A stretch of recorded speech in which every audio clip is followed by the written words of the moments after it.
¿Listo? Sí, profe.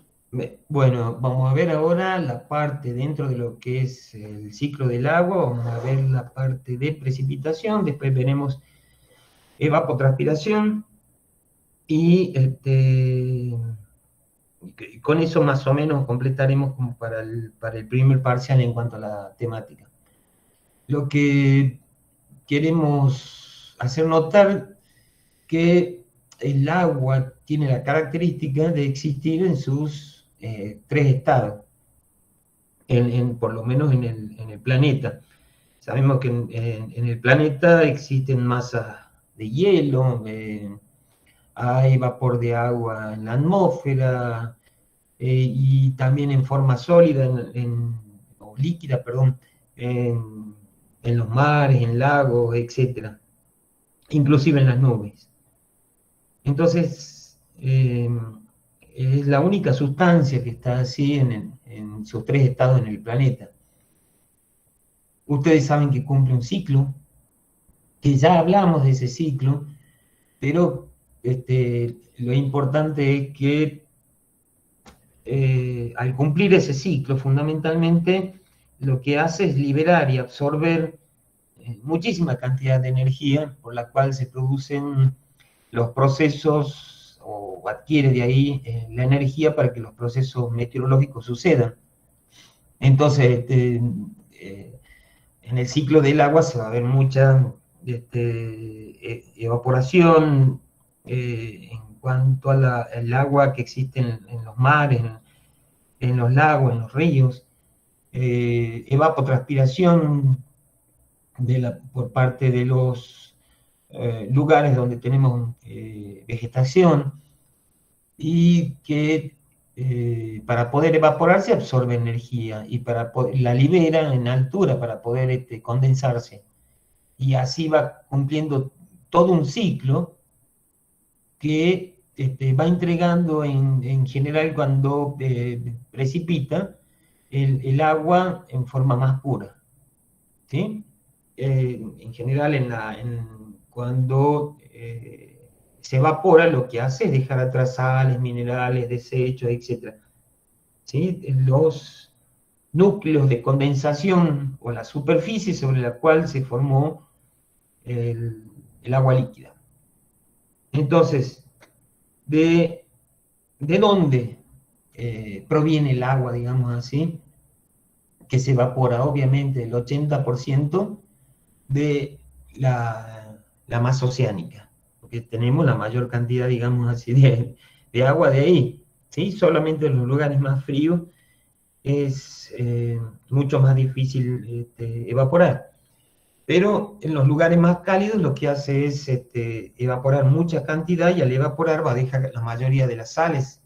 En el caso, si lo hace en la parte de los océanos.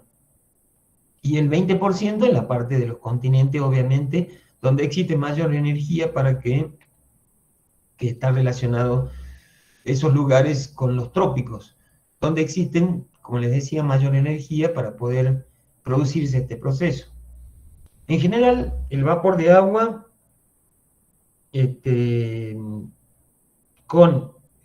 lo observamos, digamos así, con el espectro visible de algunos satélites, no se lo va a ver. Entonces, en general, lo que se va a ver van a ser las nubes que están refractando, o como les mostré hace rato con el Windy, las imágenes en las cuales se pueden ver las nubes. Pero si pasamos a otra longitud de onda donde se pueda llegar a ver si existe vapor de agua en la atmósfera, se puede observar que en todo, digamos así, en todo el planeta existe vapor de agua, ¿sí? Vapor de agua y no nubes. En este caso las nubes van a ser gotitas de pequeñas gotas de agua, o de vapor de agua condensado, si quieren decirle. Esta es en general una cosa muy importante que es que se tiene en cuenta para aquellos países que quieren modificar algunos lugares y utilizarlos para que precipite más. Por ejemplo, en algunos desiertos, como le están haciendo los chinos, fundamentalmente, o los árabes, para poder producir precipitaciones y tener agua de precipitación para hacer producciones agrícolas. Entonces, de ahí viene, bueno, acá les vuelvo a decir que constituye fundamentalmente el motor de todos los fenómenos meteorológicos, ya sea especialmente al producirse esa condensación, o sea, al liberar grandes cantidades de calor latente, ¿no? Es lo que le denominan el vapor de agua, la reserva de calor en la atmósfera. Y aquí viene la preguntita, las nubes.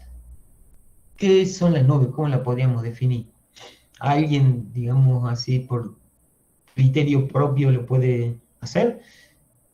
¿Tirar una idea?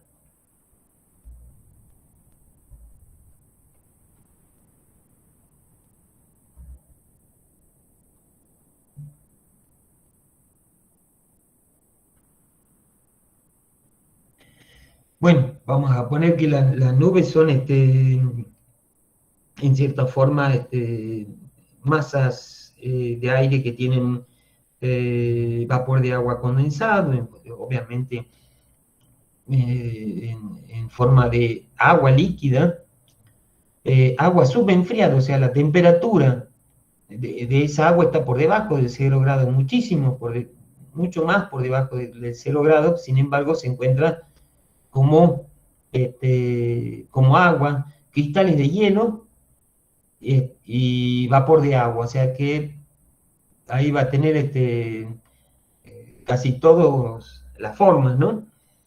Y las nubes tienen la capacidad de refractar o directamente de reflejar la radiación proveniente del Sol o de la Tierra, ¿sí? Cuando tienen un determinado espesor se la puede ver más blancas, cuando son muy profundas, muy espesas, se la va a ver más bien de colores oscuros y no dejan pasar la luz del sol.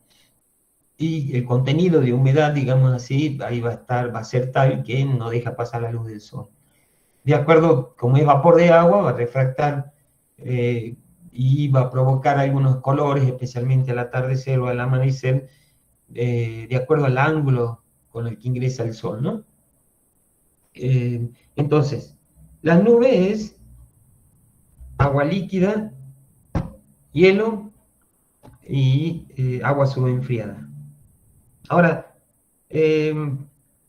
a las nubes la podemos clasificar. Esta es la más simple.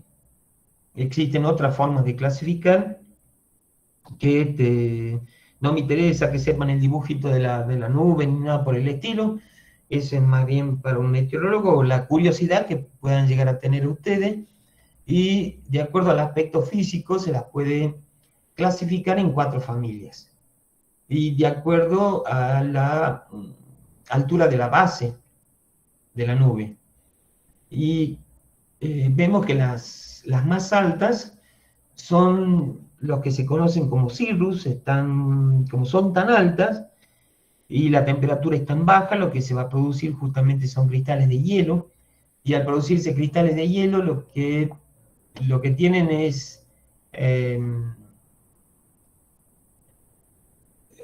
que son las que en general cuando el sol atraviesa este tipo de nubes, uno apenas se la va a ver a la nube, pero en general la refracta y lo que hace el cristal es poder dispersar como un arco iris alrededor del sol todos los colores. Y son las que son nubes muy frías y en general también está relacionada con fenómenos fríos. Miren, la altura de la base de la nube es bastante alta, muy alta. Entonces tenemos los cirrus stratus, los cirrus cumulus, y acá tienen la simbología, ¿está bien? Son nubes altas los cirrus. Entonces las nubes bajas, las medianas, los altos stratos y los altos cúmulos. Obviamente que tienen menor altura, ¿sí? Después tenemos, ahora les muestro en otra figurita más o menos a qué me estoy refiriendo, y las que son nubes más bajas y tienen, miren, el nivel de condensación o la altura de la base de la nube es mucho más baja que cualquiera. Y después tenemos las de desarrollo vertical, y que nosotros conocemos mucho acá en el verano. En otras regiones también se producen, especialmente en esa época, ya sea por procesos de calentamiento del suelo o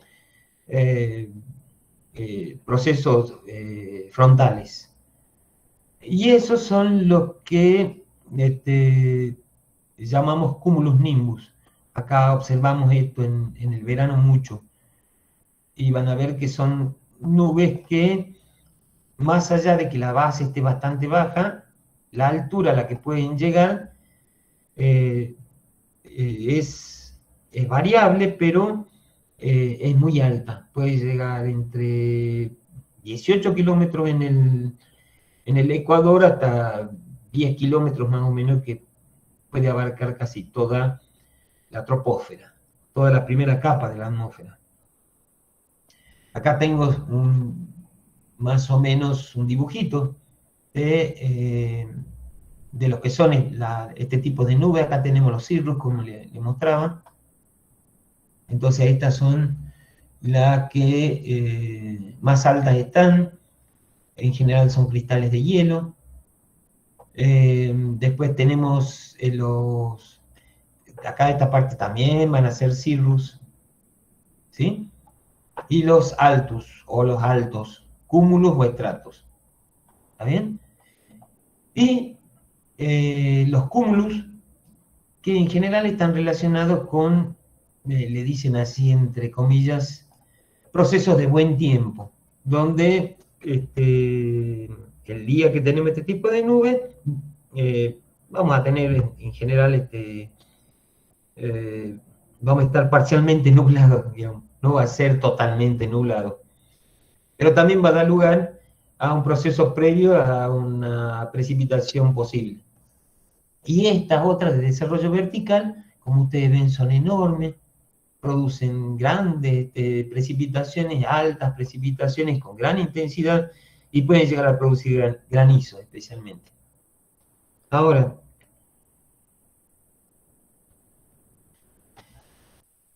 otra pregunta que dice, por un lado, hemos dicho que las nubes, no sé si lo dije, pero era vapor de agua, agua líquida, agua subenfriada, que se encuentra suspendida en la atmósfera, fundamentalmente.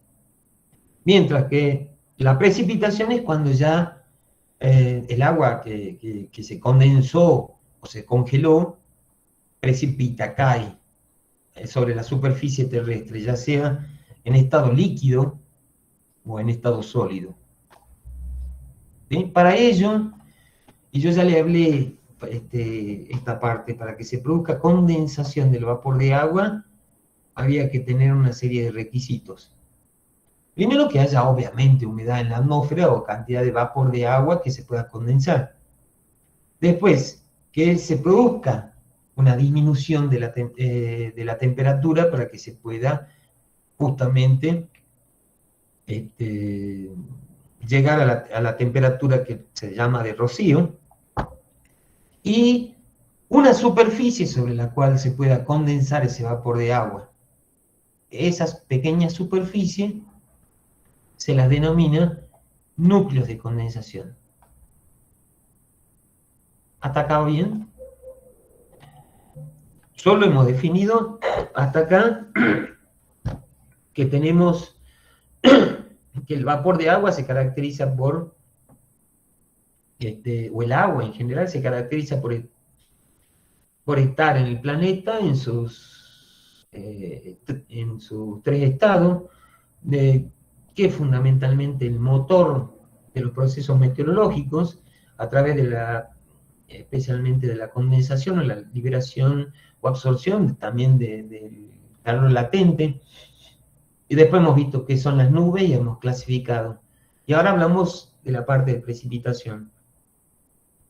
Entonces, tres condiciones para que se produzca la condensación: que exista vapor de agua, que se produzca descenso de temperatura y que hayan núcleos de condensación. ¿Qué son los núcleos de condensación ahora?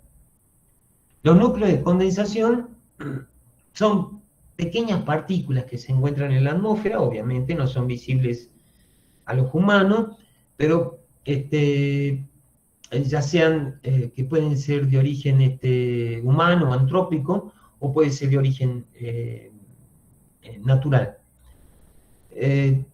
Y que tienen algunas propiedades que hacen que sobre ellas se produzca la condensación, se empiece a formar el vapor de agua, se empiece a condensar el vapor de agua, ¿sí? Esos núcleos de condensación, como les digo, si son naturales, bueno, van a provenir de desiertos, como dice acá, de volcanes, de los océanos, etc. Pero hay también productos que nosotros emanamos cuando veamos la parte de cambio climático. Vamos a ver que nosotros producimos aerosoles fundamentalmente, partículas más grandes sobre las cuales se produce la condensación del vapor de agua. ¿Qué características tienen que tener estos núcleos de condensación? Primero, tienen que tener una cierta densidad. A mayor densidad, hay más probabilidad que se forman esas gotitas de agua, esa condensación. También que tiene que tener un cierto tamaño, vamos a verlo ahora en la siguiente diapositiva, lo que son el tamaño de estos núcleos de condensación, y un cierto grado de afinidad con el vapor de agua, porque si no tampoco se forma, digamos, esa condensación o se produce esa condensación. Las fuentes de los aerosoles, como les dije hace rato, tenemos los volcanes. Hay algunos volcanes que tuvieron una historia importante en el clima de la Tierra. Hay algunos que fueron tan fuertes que producieron uno de los fenómenos que se llama la pequeña edad de hielo, que pasó en la Edad Media, ¿sí? Ellos hablan de que un volcán que se produjo aproximadamente en Indonesia, mantuvo congelado Europa por muchos años. Miren la cantidad de piroclastos que debe haber emitido que produjo eso. La contaminación de las ciudades, fundamentalmente, ¿no? Sobre la cual se empieza a emitir hacia la atmósfera aerosoles, como les decía hace rato. La acción de la industria, la quema de bosques, las sales marinas, el yoduro que tiene el mar, ¿sí? Y grandes masas de polvo, como por ejemplo a veces lo podemos ver en el famoso Windy.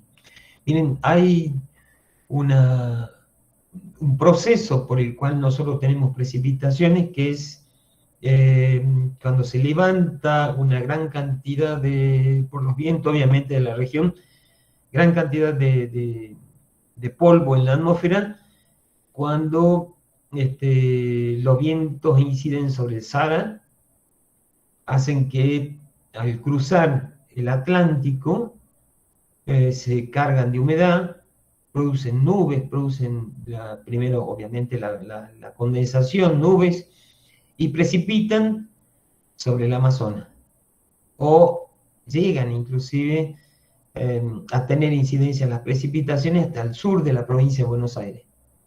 Miren si van a ser importantes. Después, si quieren curiosear, lo vemos esta parte en el Windy. La relación que hay entre las gotitas de lluvia, la de nube y los núcleos de condensación, como ustedes ven, el tamaño del núcleo de condensación es muy pequeño, sobre la cual se empieza a condensar el vapor de agua. Esta es el agua condensada que se encuentra suspendida en la atmósfera, y esta es la que precipita, viene siendo la acción de la gravedad. La relación, como ustedes ven, es bastante importante, ¿no? Del núcleo de condensación respecto a lo que va a precipitar. Con respecto a eso, vamos a hablar cuáles son las diferentes formas. Esta a lo mejor puede ser un poquito lo más complicado, pero para entender, pero ustedes tienen acá los procesos o las teorías de formación de gotas de lluvia. Acá hay dos teorías, las que le vamos a dar son los procesos de colisión y coalescencia, que en general ocurren en nubes calientes, y la otra es los procesos de Bergeron y Finlayson en nubes frías. ¿Hasta ahí?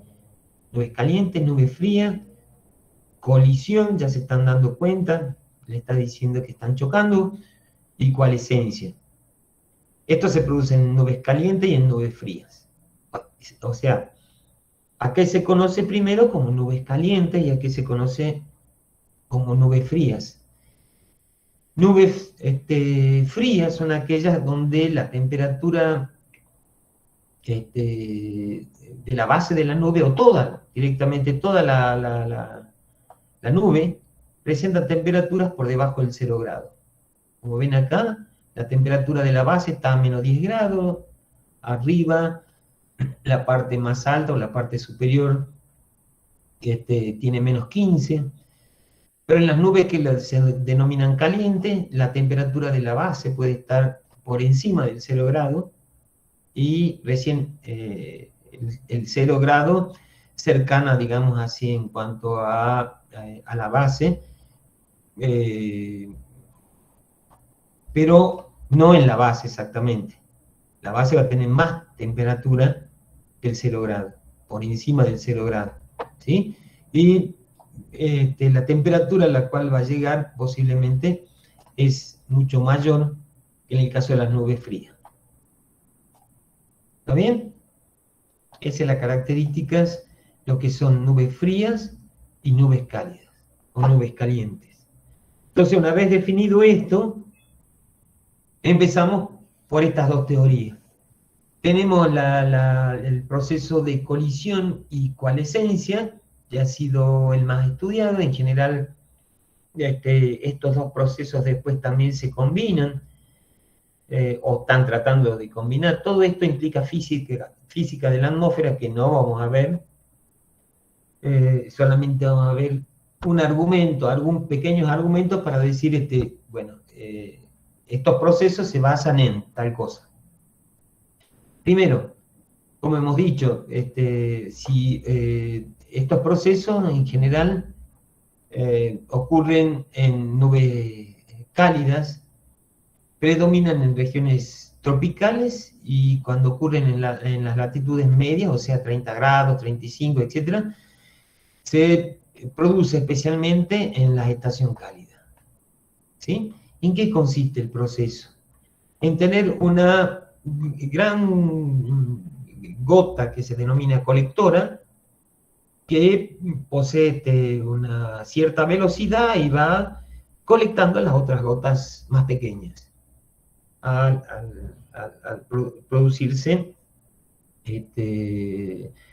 la caída, digamos, de la gota por acción de la gravedad. Entonces tenemos una gota colectora, ¿sí?, que va chocando con otras gotitas más pequeñas y la va colectando justamente, se produce colisión, ¿sí? Y a veces la velocidad de caída puede ser tan alta que directamente produce deflexión de las pequeñas gotitas que están acá abajo, ¿sí? Salen, escapan, no se unen. Entonces, una vez que esta gotita va cayendo, va incorporando a las gotas más pequeñas. Simple. Y una vez que ocurre la colisión, esas gotitas o bien se separan, como les dije hace rato, que escapan por la fuerza directamente de la parte inferior, o coalescen en una gota más grande. En general, la eficiencia de este proceso es bastante alta, ¿sí? En general, lo que me está diciendo, de acuerdo a las pruebas que se hicieron en laboratorio, dicen que este proceso de colisión termina en gotas que se van uniendo. Ahora, acá les traje un pequeño video. ¿Ven? ¿Cómo es que hago? No.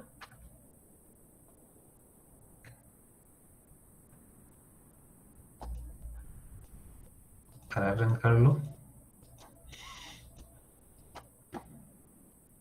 No sé por qué. A ver, ahí. Donde se observa la gota que va cayendo, ¿sí? Las gotas más pequeñas, la gota más grande que va colectando, ¿sí? Y se va, obviamente, por la acción de la gravedad al caer, se deforma y va haciéndose cada vez más grande. Ahora, hasta ahí hemos visto el proceso de coalición y coalescencia. Ahora vamos a ver la teoría de Bergeron y Findeisen, pero que la otra ocurre en general en procesos, en nubes que se denominan frías, perdón, calientes, y estas son en nubes frías, en donde en casi toda la altura que tiene la nube, las temperaturas están por debajo del 0 grado. En general, en este tipo de nubes va a haber, como les contaba al principio, cristales de hielo, gotitas de agua y vapor de agua y agua subenfriada también. En la curva, para tener una idea sobre este proceso, el tipo utiliza la curva de tensión de vapor. Nosotros lo que vimos con respecto a la curva de tensión de vapor es a partir del 0 grado para arriba, o hemos visto la curva de tensión de vapor cuando se condensa sobre el agua líquida. Pero debajo del 0 grado, ¿sí? Se abre esta curva de tensión de vapor y vamos a ver un proceso que sucede, lo que es primero la fase sólida, y tenemos una línea de ella que está representando la condensación sobre el agua subenfriada, sobre agua, supongamos, acá específicamente es agua subenfriada, o la condensación a partir del hielo. Entonces, ¿qué es lo que estamos viendo fundamentalmente acá?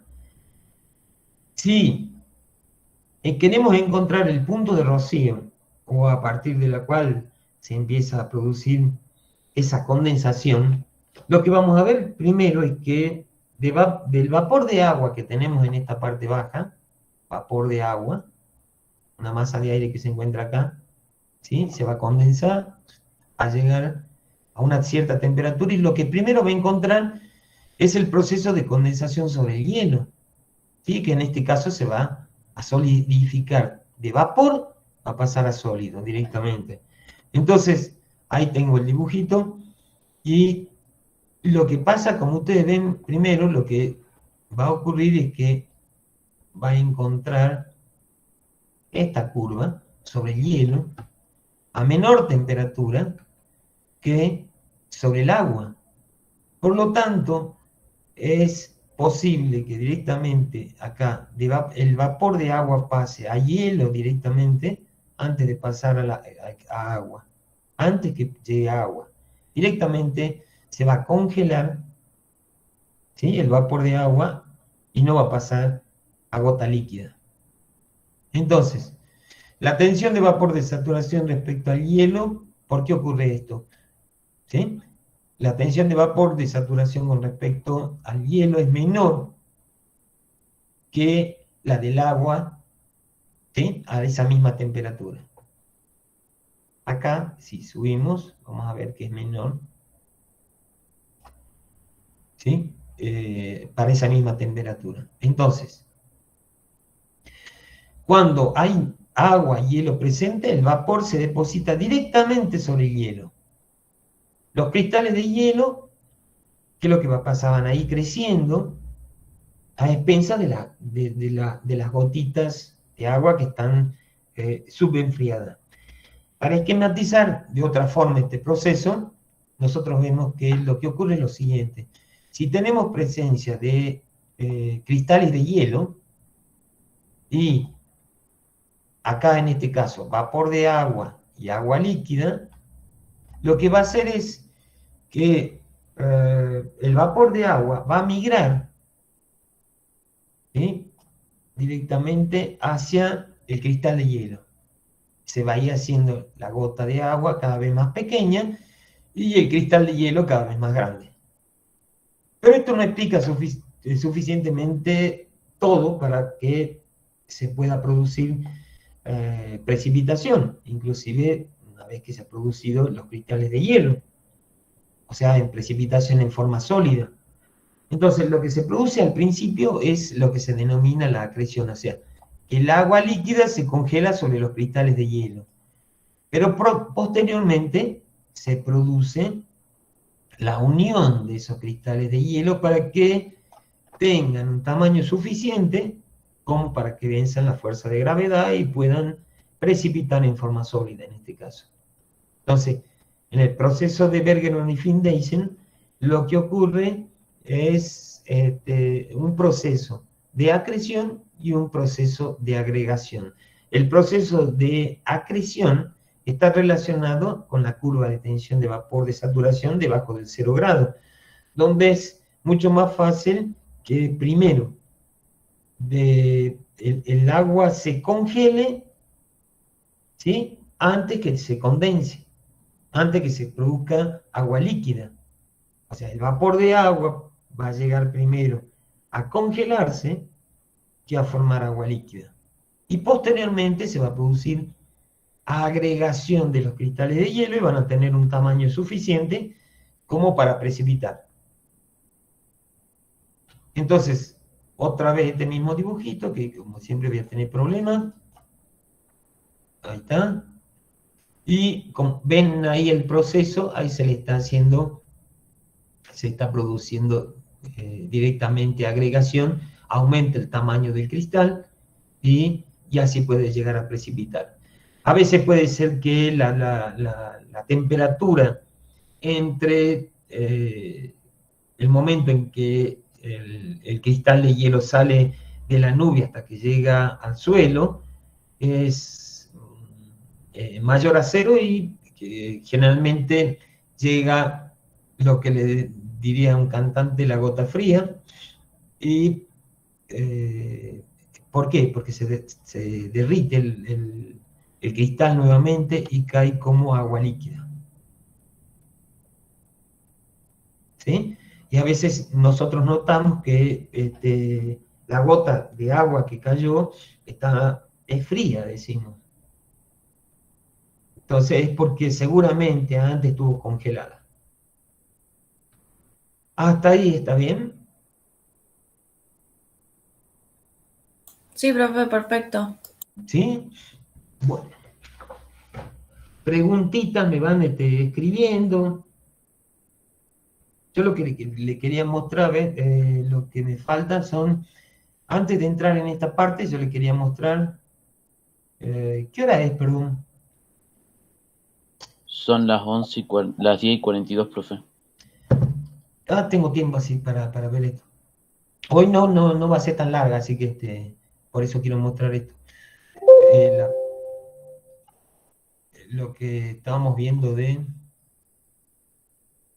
Windy.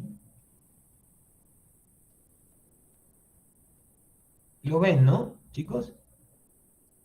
Sí, profe, sí se ve. Entonces, si empezamos a humear en esta parte, vamos a ver que una de las cosas que podemos observar es las masas de polvo que existen en la atmósfera y que también van a actuar como un núcleo de condensación. Si observamos, miren lo que ocurre, lo que les contaba. Acá se encuentra el Sahara, ¿sí? Una parte recontra desértica, y de ahí se emite mucha cantidad de polvo hacia la atmósfera que cruza el océano y que en general entra para acá.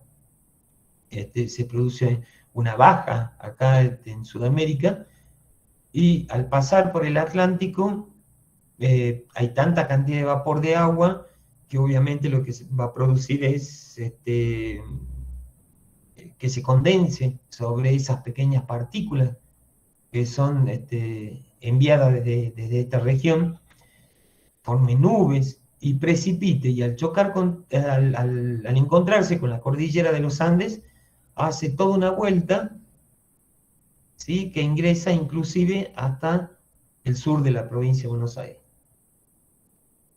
¿Está bien?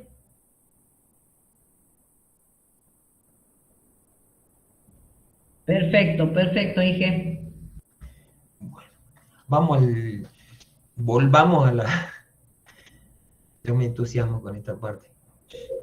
No, pero aparte, ¿sabés qué? Vos lo mostrás en tiempo real, Sí. en un mapa que para nosotros era lo que se llamaba antes como planiferio, pero es lo que está sucediendo, entonces uno lo ve y ya no te lo olvidás. ¿Me entendés? No es lo mismo leerlo y imaginárselo, que de esta manera vos ya lo ves y ves cómo ingresan las masas de aire cargadas de humedad, con todo lo que vos dijiste, con todos los núcleos de condensación que provienen del Sahara, y cómo entra esa masa de humedad a la República Argentina, al continente sudamericano. Y bueno, es que presten un poquito de atención y ya está, ya saben. Exacto. Y esto nunca lo pudimos ver nosotros, digamos, ya los más viejitos acá. Bueno, y entre los núcleos de condensación van a ver que existen otros acá, pueden jugar con todo esto, pueden ver. Hay una parte que produce también, ¿se acuerdan que le hablé de los aerosoles? Bueno, cuando ponen intensidad de fuego, también les da una idea de que hoy se está quemando distintos lugares del planeta. Esto le está dando el satélite Copernicus. Miren lo que está pasando en el Amazonas, en el norte de la Argentina, también en la región pampeana, en África. Miren los distintos puntos de incendio. Obviamente que esto lo que va a provocar también es mucha cantidad de aerosoles, fundamentalmente. Y sobre ellos también se pueden formar estos núcleos de condensación que van a producir precipitación. Veamos si en otro lugar del planeta está pasando lo mismo que, miren, en el norte de Australia un poco, pero nunca lo que ocurre en países o en regiones como la nuestra, en Brasil. Miren, desgraciadamente, lo que siempre se habla sobre los focos de incendio, y producen grandes corrientes. Miren lo que les digo, corrientes de humo. Esas corrientes de humo también actúan como núcleos de condensación y producen nubosidad, y pueden llegar a producir precipitación o no. Pero miren lo que es en este momento, y ya tiene que ver inclusive con el cambio climático, ¿no? La eliminación de estas masas vegetales, lo que produce una disminución de la evapotranspiración. Entonces, miren si no estamos en emergencia con respecto a lo que dice el organismo que analiza el cambio climático, que se llama de ahora en más IPCC.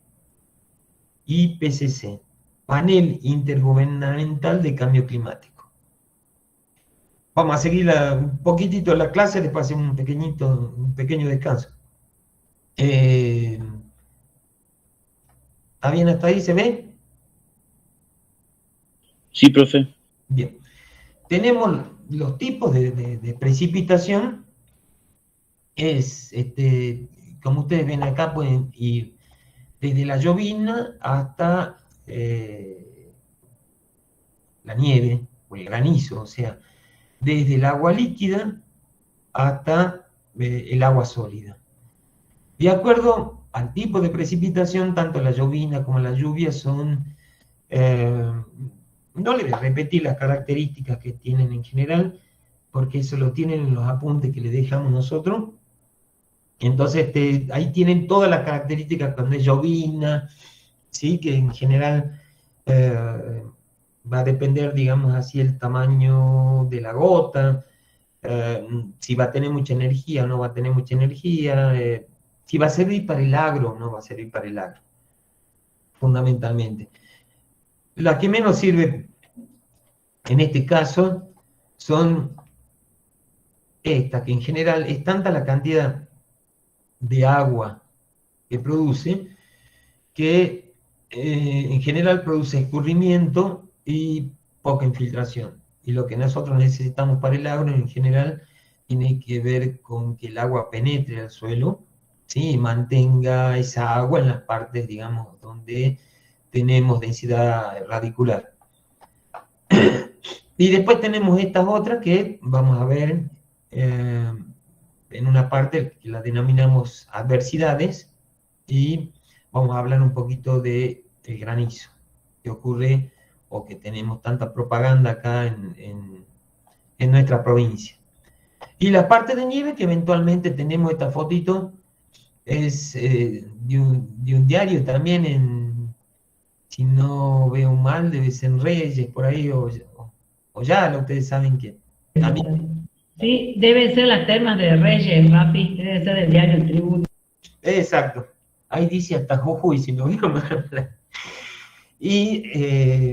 Pero para que tengan una idea, entonces,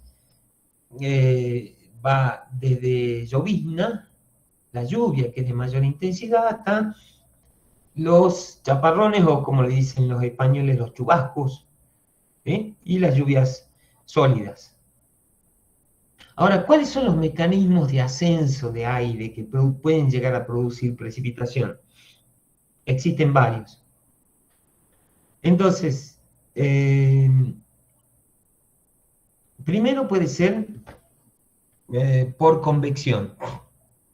La convección es cuando se produce un fuerte calentamiento del suelo, y en general ocurre mucho en verano en nuestra región, y cuando se produce ese fuerte calentamiento del suelo, lo que ocurre es un proceso convectivo, se llama, en donde el aire se mueve en forma vertical, ¿sí? Y la masa de aire o la celda de aire cercana al suelo, que puede o no llegar a tener suficiente cantidad de humedad, se ve obligada a elevarse. Al elevarse, ¿qué es lo que va a pasar? Hay un momento en donde tenemos una altura en el cual se va a producir la condensación. A partir de la condensación se va a producir vapor de agua, gotitas que van a formar las nubes, la condensación del vapor de agua, y si las condiciones dan, precipitan. En general, si se producen en verano o hay buen aporte de humedad en el suelo, lo que ocurre es que a veces estos procesos dan lugar a nubes de tipo vertical, que le llamamos, los cúmulos nimbus, y llegan a alturas bastante importantes, producen granizo. Otro mecanismo de condensación, de elevación del aire o de ascenso de aire es el que ya habíamos hablado, el efecto Foehn, o el viento norte o el viento sonda, en el cual una masa de aire se ve obligada sí o sí a ascender, y si tiene una buena cantidad de vapor de agua, por la disminución de la temperatura al ir ascendiendo esa masa de aire, va a formar las gotitas de agua, ¿sí? Y en algún lugar va a precipitar. En general, como si el ascenso es muy alto, lo que puede llegar a producirse es precipitación en forma sólida, ya sea como nieve o granizo, ¿sí? En la parte más alta. Y ese aire que después pasa del otro lado va a pasar, obviamente, seco ya, ¿sí? Y que se va a ir calentando por proceso de mecanismo de aumento de la presión del aire. Ahora, ¿qué es lo que ocurre con las masas de vapor de agua que provienen, o las masas de aire que provienen del Atlántico? Esto es, acá tenemos el anticiclón del Pacífico, de acuerdo a lo que hemos visto en circulación general. ¿Sí? Anticiclón del Pacífico. Pero cuando vienen del anticiclón del Atlántico, y supongamos que estos sean la precordillera argentina en nuestra región, especialmente en la región de lo que denominamos las yungas. ¿De dónde creen que provienen las precipitaciones para esa región? ¿Del anticiclón del Pacífico o del anticiclón del Atlántico? Pregunta. Larguen, disparen. Ahora se puede errar.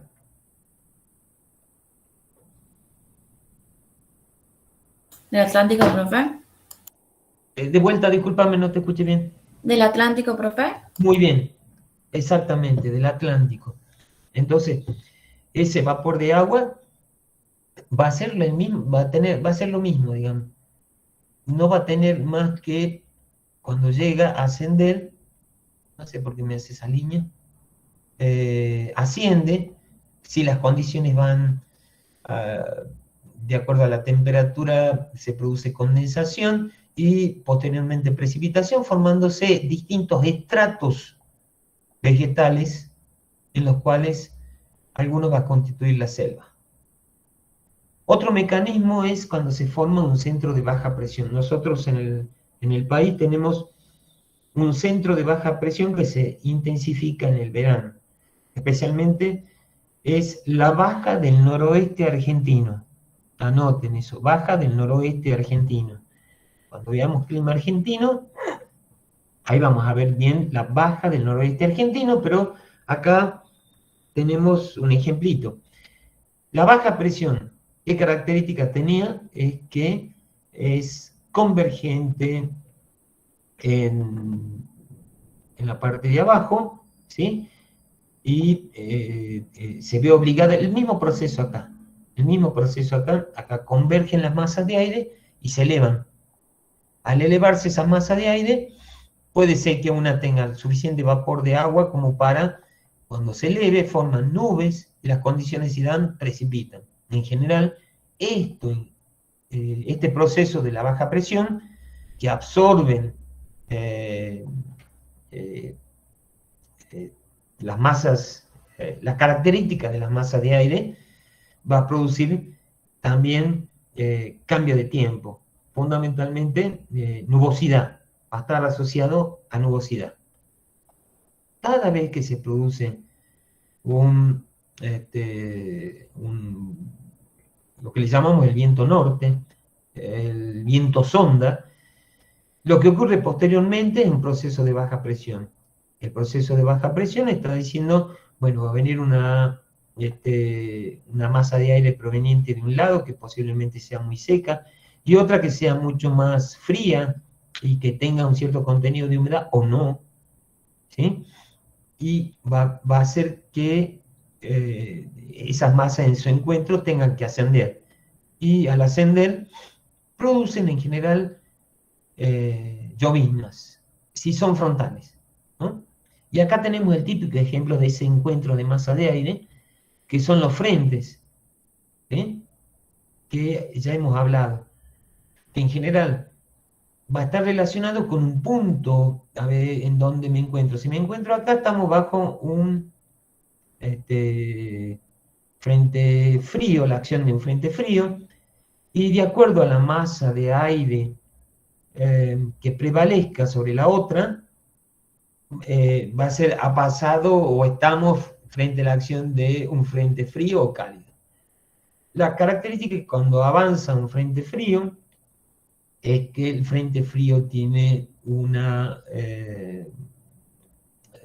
pendiente mucho mayor, ¿sí? Que el frente cálido cuando avanza, entonces produce distintos tipos de nubosidad. Esto ocurre fundamentalmente el origen de las precipitaciones en la región pampeana, ¿sí? Origen de las precipitaciones en la región pampeana, el encuentro de masas de aire. Entonces tenemos, cuando se produce un frente frío, tenemos este tipo de nubosidad. Miren, es muy parecida a la que describí, como cumulus nimbus, alta, puede llegar a producir granizo. Por eso la región de Córdoba es la región más granicera que tenemos en el país, a pesar de que digan que pueda ser Mendoza o la nuestra. No, es Córdoba por el encuentro de frentes. Y si el frente es cálido, produce otro tipo de nubosidad. Esa nubosidad es estratiforme y produce en general lloviznas. Entonces, este proceso de convección ocurre en casi todo el país, especialmente en verano. El orográfico puede llegar a ser que produzca en un lugar hacia un lado de la montaña precipitaciones y hacia el otro directamente una falta de precipitación, efecto Foehn, le decimos, ¿sí? O lo que habíamos hablado ya del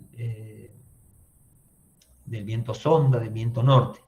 Pero también tenemos precipitación que se produce del otro lado de la montaña, ¿sí? En la parte que es precordillera. Tenemos el centro de baja presión que se produce o se intensifica en verano, acá en el país, y especialmente en el norte de la Argentina. Y entonces, bastante importante en el NOAA para nosotros, es muy importante este proceso de precipitación. Y el proceso frontal en la región pampeana, la región mesopotámica, e inclusive en toda la región este de nuestra provincia, también se producen mucha precipitación del tipo frontal, más precipitación del tipo frontal que convectiva.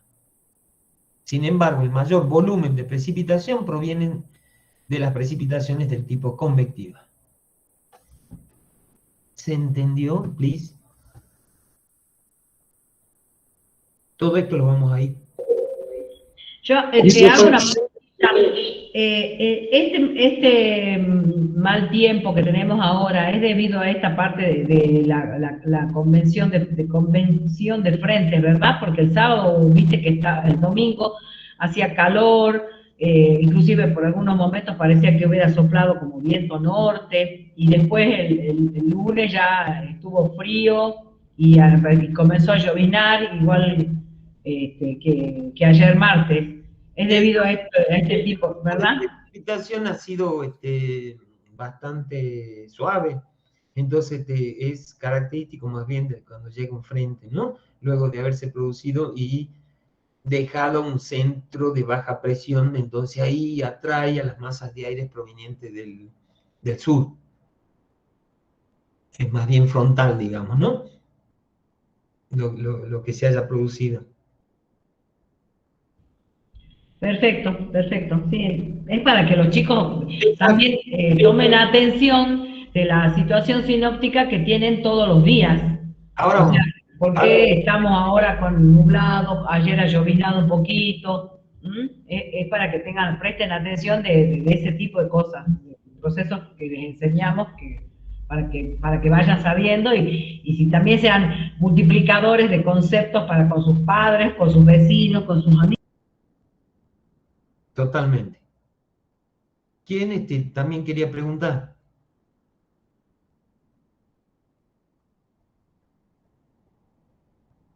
¿Chicos? Profe, yo le tengo otra pregunta. ¿Por qué dicen que cuando está por llover, se forman las nubes? Y acá en Monterrico, por lo general, dicen que ya los tabacaleros, qué sé yo, van a empezar a tirar granizo para que Tirar cohete, o cohete, no digo cohete, misiles, porque si no... misiles. Sí, es un proceso, digamos, que es tan pequeño que nosotros estuvimos estudiando. Hay una tesis, inclusive, que yo dirigí al hijo del ingeniero Buitrago. No sé si tienen idea quién ha sido Buitrago. El ingeniero Buitrago. No, profe. No, profe. No, profe, no lo conozco. Ha sido el anterior jefe de la cátedra, nuestro jefe, decíamos con Mónica, y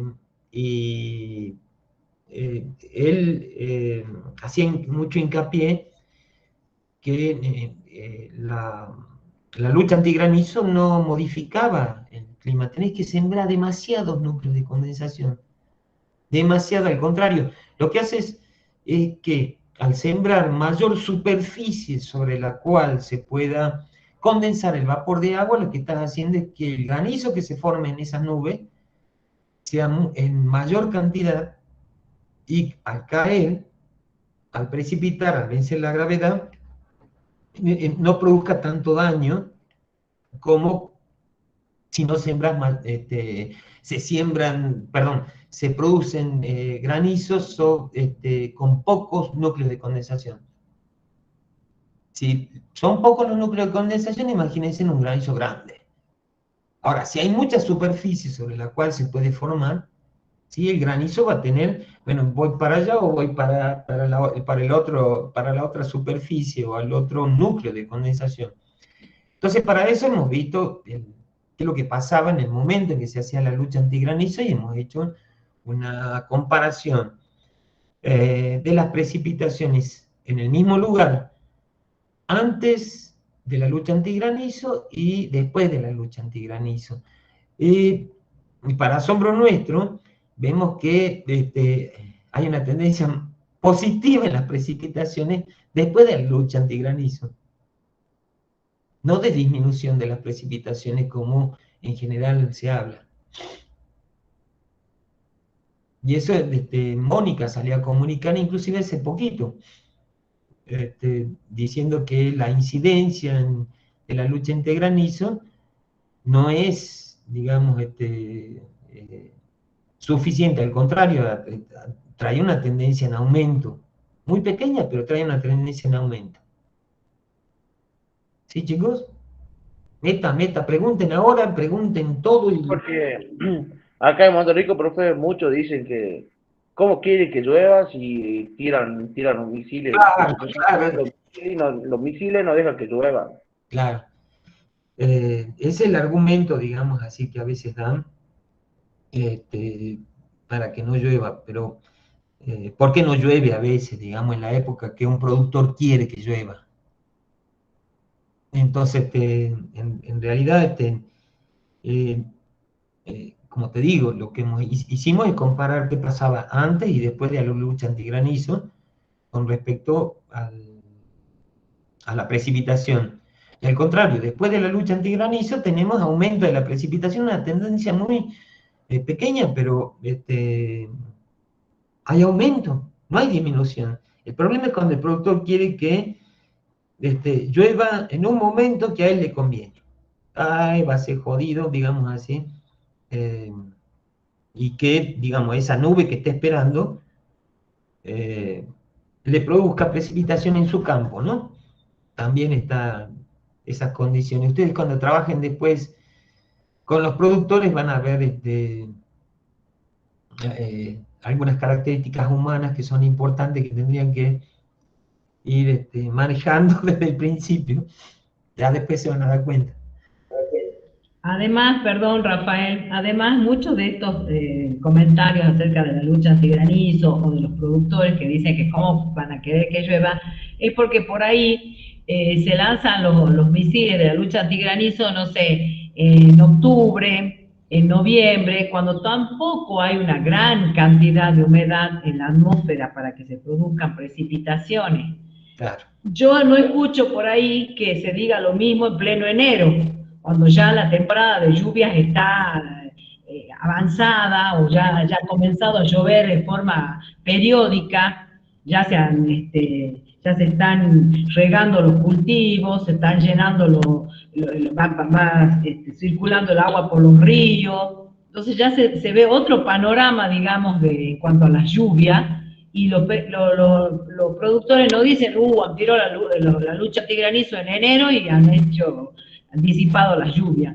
No, porque las lluvias han seguido cayendo de manera igual. El problema se presenta es que quieren que llueva en octubre, en noviembre, y por ahí no hay una gran cantidad de vapor de agua, porque como dijo el ingeniero, para que se produzca lluvia no solo hace falta núcleos de condensación, que es la superficie, tiene que haber temperatura para que se produzca la condensación, pero tiene que haber humedad en la masa de aire. Y a veces venimos de un invierno, de una primavera tan seca, que no hay suficiente cantidad de humedad para que precipite. Y aparte, como te digo, hemos hecho un trabajito donde estuvimos midiendo qué es lo que pasaba, por qué teníamos por qué se quejaban tanto. Entonces, bueno, comparando, ya sea por mes o por periodo, hay un incremento de la precipitación después de la lucha antigranizo. O sea, era para decir, miren muchachos, lo que está saliendo, digamos, de este estudio. ¿Se dio divulgación de eso? Bueno, los medios a veces se acuerdan o no se acuerdan, o el productor se acuerda o no se acuerda. ¿Ah? Ahora sigan preguntando nomás, total, neta, porque después tienen que ustedes decirle, acá el profe me ha dicho tal cosa, o directamente no, yo sé que se produce tal otra cosa. Oh, ese profe no sabe nada. No, porque han hecho un estudio, Ya lo vamos a ver bien cuando veamos granizo, la adversidad meteorológica, ahí está puesto en la diapositiva el estudio que se ha realizado. Exacto. Y hay otra cosita, ¿saben lo que está pasando? Sí, y esto tiene que ver con el cambio climático, es que los procesos de precipitación, el origen de precipitación convectivo, está aumentando en esa zona por calentamiento del suelo. ¿Sí? Bueno. ¿Más preguntas?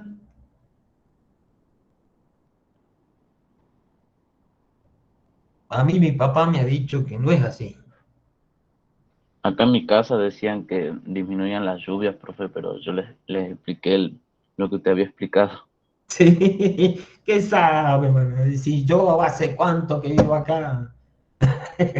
Sí, todos dicen eso.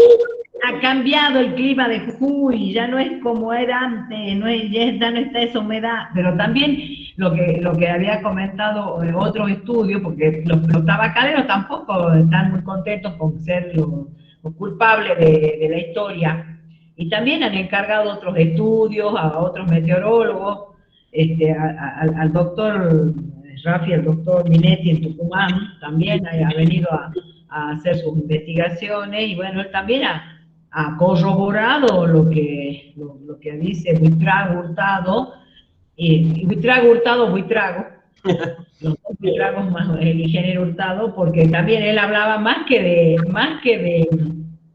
los misiles, de los núcleos de condensación, él habla del calentamiento global. Él habla del calentamiento, de los incendios, que son los que provocan problemas y variaciones en la precipitación. Y especialmente en la parte de lo que es cambio climático, lo que se está produciendo, no está cambiando el volumen de la cantidad de precipitación que ocurre en la provincia o en la región que tenemos producción. Está cambiando, se está concentrando la precipitación posiblemente un poco más. Es lo que recién Mónica les decía. A veces el productor quiere que llueva en octubre, no sé, octubre, noviembre. Bueno, la concentración de la precipitación cada vez es más cerca de diciembre. Entonces, eso es lo que también se lo puede atribuir más al cambio climático. ¿Más comentarios? Entonces la lucha antigranizo, profe, no altera las condiciones ambientales, ¿no? Climáticas en Jujuy. Claro, hasta ahora no hay evidencia, digamos así, de acuerdo a lo que nosotros pudimos encontrar, ¿no? Con las precipitaciones con las cuales trabajamos, que son las precipitaciones oficiales, digamos, del servicio. ¿Y cuánto dura aproximadamente esa temporada o lucha antigranizo?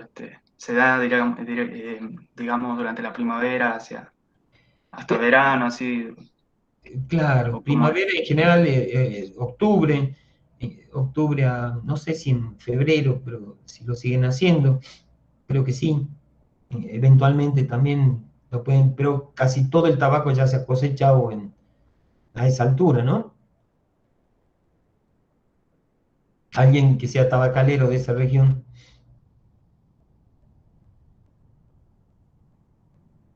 Sí, generalmente comenzaban a monitorear todo lo que es la parte de las lluvias y ver las nubes graniceras a partir de octubre, que ya llegaban y se instalaban los equipos, porque los tabacaleros han traído a la gente, a rusos, ¿no? No es que han dicho, bueno, a ver cómo vamos a organizarnos. Entonces han venido, han preparado gente, han preparado las bases que lanzan los misiles, y también venían, ahora creo que no, porque con el costo que implica traer a esa gente es carísimo, y ya han preparado gente de la localidad, o sea, jujeños que trabajan en eso, pero en esas oportunidades donde nosotros podíamos observar, veíamos, venían los equipos de ingenieros desde Rusia, se instalaban desde octubre hasta marzo, y ahí todo el tiempo monitoreaban las nubes graniceras, que apuntaban, digamos, todo el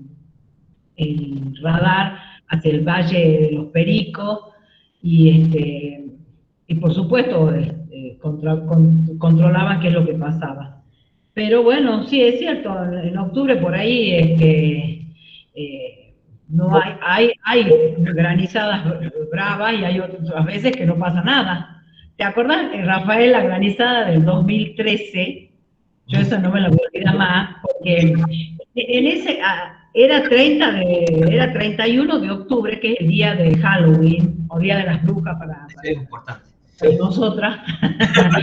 Y no había llovido absolutamente nada en todo el mes de octubre, chicos, como para que vean también lo que es la variabilidad de las precipitaciones.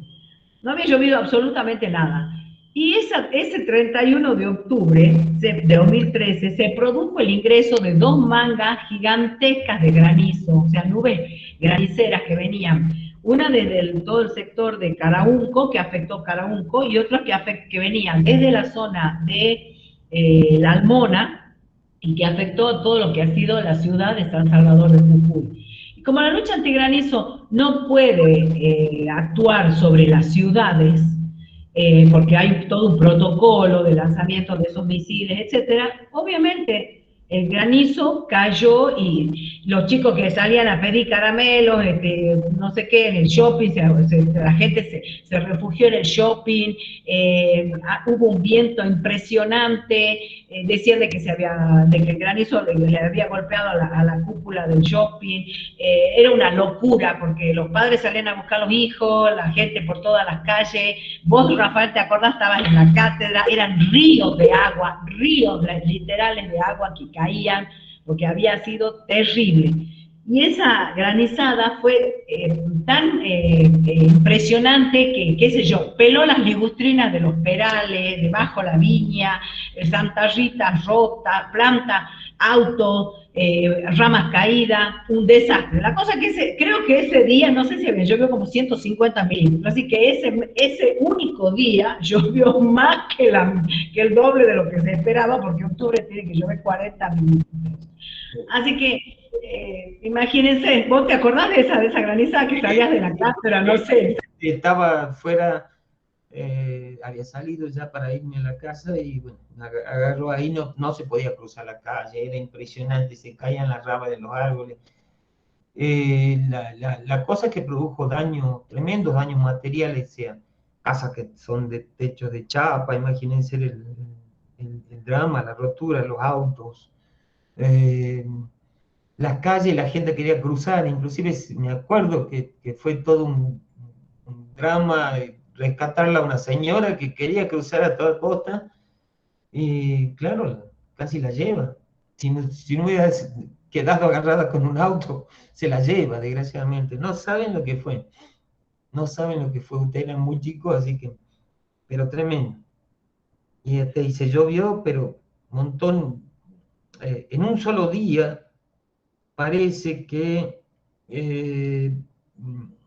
decían, miren, acá ha superado, ha duplicado y más la cantidad de precipitación, lo que corresponde al mes, pero cayó el último día del mes.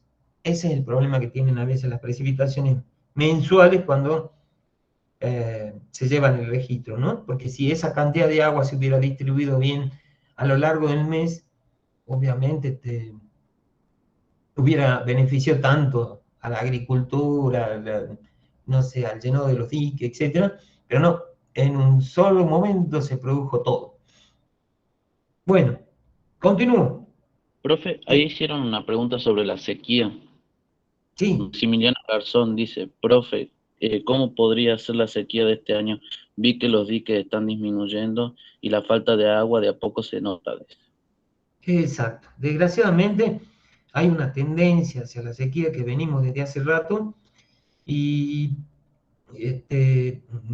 no hay un llenado de los diques suficiente. Recién cuando empiezan las precipitaciones, como yo les digo, se define, y hace rato le decía a Mónica también, se define más bien en diciembre, enero, se empieza la recarga, aunque tendría que haberlo hecho, digamos, el año anterior, más o menos la recarga de los diques.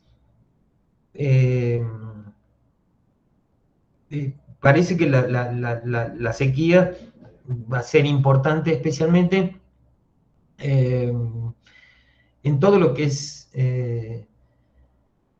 la región más productiva, digamos, tanto de nuestra provincia como de la Argentina. Porque para colmo se acopla con uno de los fenómenos que se llama la niña. Justamente es el fenómeno opuesto al niño que produce precipitaciones en la región pampeana. Bueno, acá va a producir en la región norte de la Puna, el lugar que va a tener posiblemente más precipitaciones que lo normal, y mientras el resto vamos a seguir con menos precipitaciones que lo normal. O sea que se puede llegar a acrecentar esa sequía. Justamente estamos viendo ese tema, ¿no, profe? Sí, sí, muy bien. El año, aparte, como dice el ingeniero, el año pasado ya hubo menor precipitación.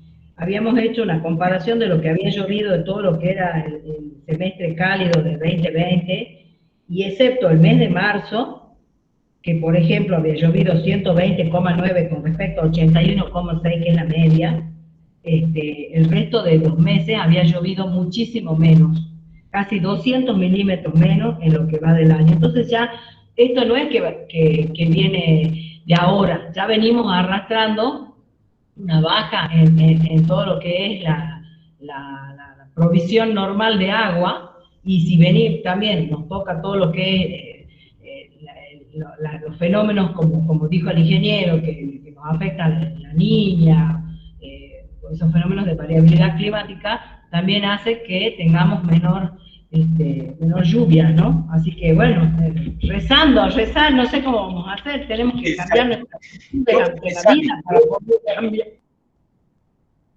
Hagamos las cruces de sales y listo, pongamos un sapo panza arriba, entre otras cosas. Pero es importante, les juro que es importante que precipite, y bueno, y esta precipitación inclusive que hubo ahora, aunque poquita, importantísima. Yo quiero terminar esta parte, así inclusive si quieren preguntar y podemos extendernos más en lo que quieran, pero me quedo después, una vez que termine esta partecita, no nos queda mucho. Después de estos mecanismos de ascenso de aire, lo que yo tengo acá son los tipos genéticos de precipitación, y cuando no tiene que ver con los genes, cuando hablo de genético, más bien tiene que ver con el origen, tipo de origen de las precipitaciones. Entonces tenemos las convectivas, que hemos hablado, las orográficas, las frontales o ciclónicas. Entonces, ¿cuáles son característicos de cada región? Las convectivas en general son precipitaciones que se producen en una determinada época del año, más bien son en verano, ¿sí? Por un fuerte calentamiento del suelo, y que se producen celdas de ascenso de aire, ¿sí? Y abarcan, como ustedes vieron, poca región. ¿Sí? Aquí está, abarcan aproximadamente 5 kilómetros. ¿Sí? Las orográficas abarcan mucho, 150, pero las que más abarcan son las frontales, ¿sí? Las que ocurren, como yo les decía, en la región pampeana, y las de baja presión, ¿sí? Están siguiendo, digamos así, la cantidad de espacio que van abarcando todos estos procesos. Entonces tenemos convectiva, orográficas, que se produce fundamentalmente en la región de Chile, más bien podríamos decir precipitaciones del tipo orográfica en la parte alta de las cordilleras, o en la precordillera en nuestras yungas. ¿Está bien? Donde el vapor de agua fundamentalmente proviene del anticiclón del Atlántico. Y tenemos las precipitaciones frontales las orográficas también tenemos el típico ejemplo de lo que ocurre justamente en el sur de la Argentina. A partir del paralelo 40 aproximadamente, tenemos que las cordilleras no son tan altas, que toda la parte de la cordillera, y ahí se producen el pasaje de las masas de aire provenientes del anticiclón del Pacífico, pero en una pequeña porción.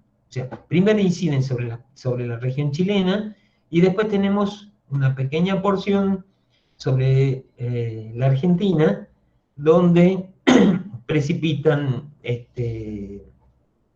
bastante. Por ejemplo, la región de Bariloche, que precipita, en vez de precipitar en verano, precipita en invierno. Y bueno, están todo el periodismo hablando de que, bueno, si va a haber nieve, no va a haber nieve para poder ir a pasear a ese lugar.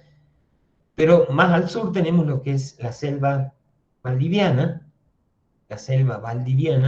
que es donde más precipita en la Argentina, cerca de 4.000 milímetros, ¿sí? Y lo hace en invierno.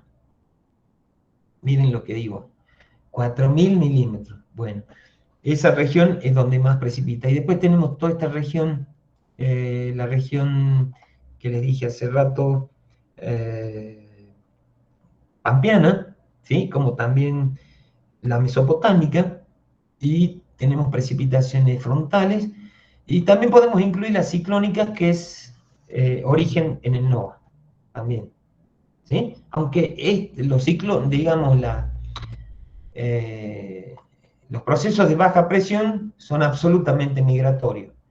O sea, pueden llegar a producir, no sé, precipitación en distintos lugares. Estos son mucho más migratorios que una alta presión, muchísimo más migratorios. Está bien, entonces, en la génesis, origen de la precipitación, convectiva, orográfica, frontales o ciclónica. Con respecto a, acá tengo, si ustedes quieren ver, ¿dónde da? No sé cómo hago. Ahí está. ¿No? Es esta. ¿Dónde está el proceso en un pequeño esquemita? ¿Sí? ¿Cómo es el proceso convectivo? ¿Cómo es acá desde ese punto de vista que se produce un fuerte calentamiento, y al calentarse el suelo lo que va a producir es que justamente masas de aire se eleven y produzcan, si las condiciones dan, precipitación? Justamente porque esas masas de aire pasan el nivel de condensación de la nube, se producen nubes e inestabilidad o no de la atmósfera. En general, y esto está asociado justamente a lo que hablamos hace rato, a la lucha antigranizo, cuando dicen, cuando se empieza a formar una precipitación del tipo convectiva, tiene la característica de tener tanta energía dentro de la nube que hay movimientos de aires que son tan fuertes que superan los 300 kilómetros por hora dentro de la nube. Y también tienen un movimiento en la horizontal que hacen que en el lugar donde se va formando la nube no precipita, sino que precipita mucho más allá donde se empieza a formar. Entonces, todo este monitoreo implica que tenemos un lugar donde se empieza la convección y otro lugar donde precipita. ¿Sí? Y esto implica un movimiento de aire en forma horizontal. Esa es la precipitación del tipo convectiva. ¿Cuándo ocurre? Ocurre especialmente en verano y en cualquier lugar de la Argentina, excepto seguramente en las latitudes más altas del país. La orográfica, como les hablé, no voy a hablar más nada, hemos hablado bastante de esta.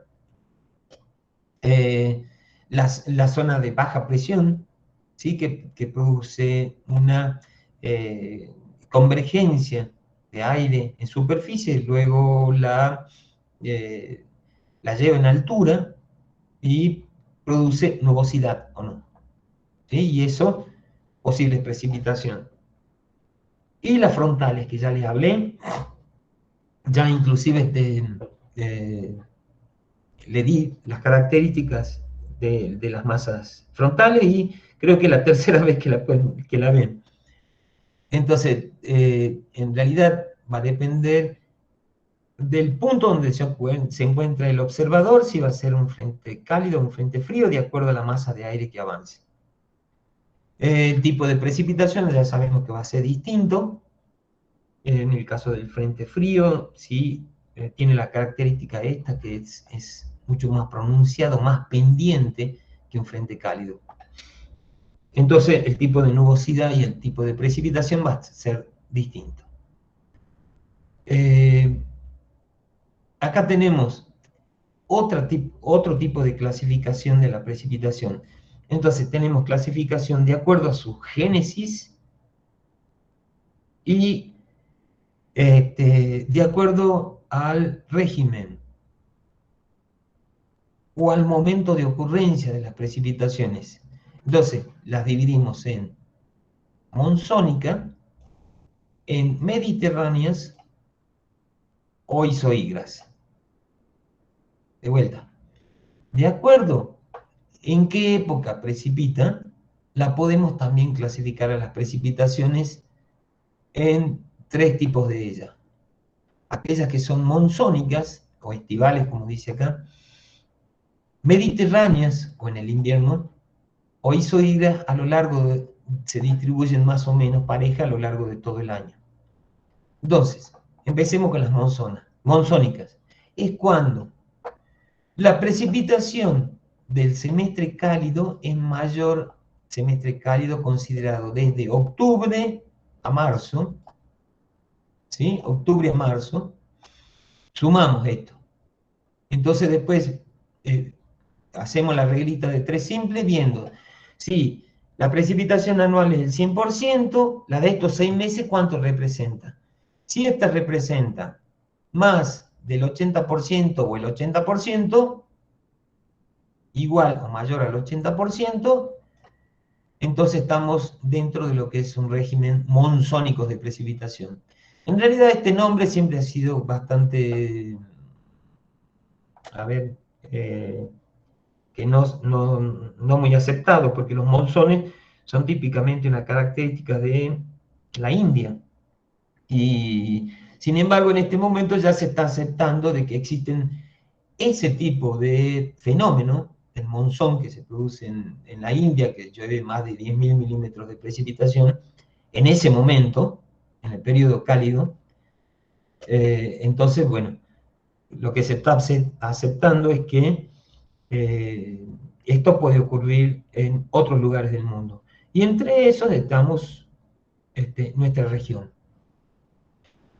Otro tipo de precipitación es, justamente hablando de Bariloche, nos vamos todos a Bariloche, a la nieve, y la precipitación se produce especialmente en el semestre frío, que va desde abril a septiembre. Obviamente, si el cálido está entre octubre a marzo, el frío va a estar entre abril a septiembre. Son 6 meses y acá 6 meses también. Y eso es cuando el 60% o más de precipitación se produce en este semestre, estamos hablando de un régimen mediterráneo, ¿sí? En el semestre frío. ¿Hasta ahí? Y cuando hablamos de isohigro, acá mostramos la ciudad de Buenos Aires, que tiene una distribución como esta. Pero existen otros lugares, especialmente en el sur del país, donde pareciera que la precipitación es así, una cosa recta, más o menos. O sea, que tenemos precipitaciones constantemente a lo largo de todos los meses. A pesar de esta diferencia de precipitación acá, un poquito más en el semestre cálido, este es del tipo isohigro, no cumple esta condición ni esta otra condición. Nosotros decimos que si no cumple estas dos condiciones, estamos dentro de este régimen isohigro. ¿Está bien? ¿Está bien los ejemplos? Monsónico, NOA. Mediterráneo, Bariloche. Región debajo de los 40 de latitud aproximadamente, bien pegado a la cordillera, tiene este tipo de régimen de precipitación. Isohigro, región pampeana, Mesopotamia, e inclusive la región costera del sur de la Argentina. Acá hemos hecho algunos mapitas donde tenemos todo lo que es la concentración de la precipitación, del 80% de la precipitación en la Argentina, el 50% de la precipitación, perdón, el 40% de la precipitación, ojo que estamos hablando del verano, las precipitaciones de verano, o sea,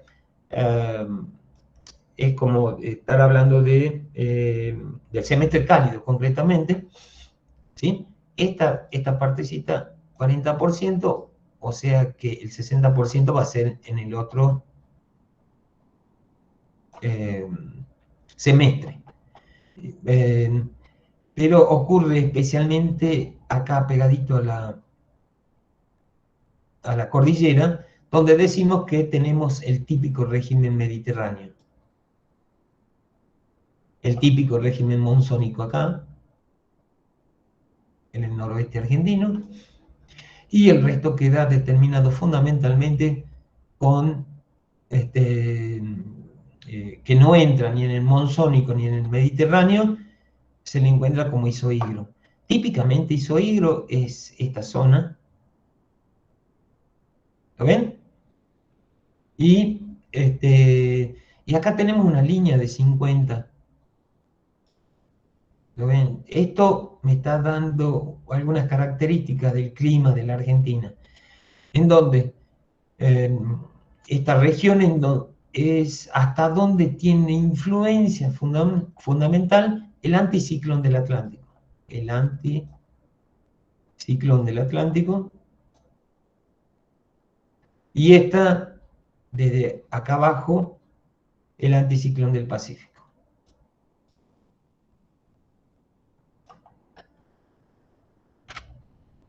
Cualquier cosa para que tengan una idea. La equivalencia de 1 milímetro de precipitación es lo que están hablando en este momento en lo que estoy viendo en los servicios meteorológicos de los países europeos. Ya no hablan de milímetros de precipitación, sino hablan de litros por metro cuadrado de agua. Parece que va a ser la nueva unidad, vamos a ir viendo, ¿sí? Entonces, 1 milímetro de precipitación es lo mismo, 1 litro por metro cuadrado de agua. Y ellos van a decir, especialmente lo veo en la televisión española, que dicen, yo veo, no sé, 90 litros por metro cuadrado. Bueno, es lo mismo, 90 milímetros de lluvia. ¿Y a qué equivale esa cantidad? Equivale a 10.000 litros, 1 milímetro, miren. 1 milímetro de precipitación es equivalente a 10.000 litros por hectárea. ¿Está bien? Cada uno de estos cuadraditos va a representar 1 litro por metro cuadrado. De acá son 100 metros por 100 metros. ¿Sí? Van a ser 10.000 metros cuadrados. Ahora, entienden entonces cuando uno falla y dice 1 milímetro en más, 1 milímetro en menos, no hay tanto problema, digamos. Sí, hay 10.000 litros de agua por hectárea en más o en menos. ¿Está bien?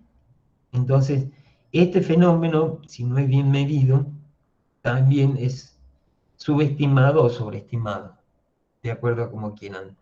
Por último, hay índices meteorológicos y climáticos, ¿sí?, de precipitación. Por eso, cuando ustedes vayan a pedir algún dato a algún lugar o al servicio meteorológico o a un INTA, lo que sea, sepan de lo que están hablando. Tenemos la precipitación diaria, que es la precipitación entre las 9 de un día y las 9 del otro. La precipitación mensual, que es la suma de las precipitaciones diarias.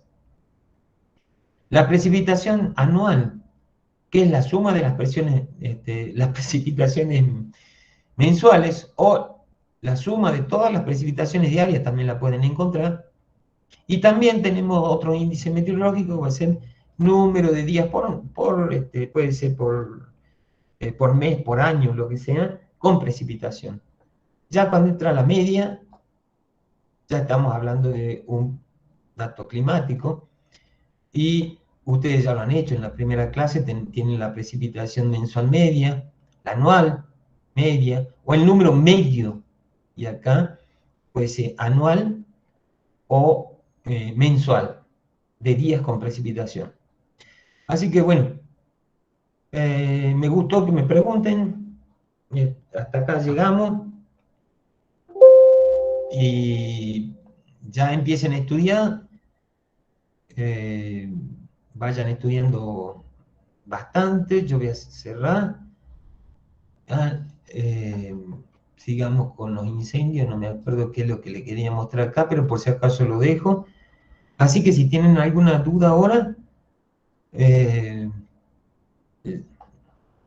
dan nomás, empiecen a preguntar. Si hay dudas, si no... Luquita, deja de grabar, por favor.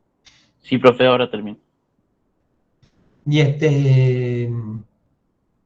concretamente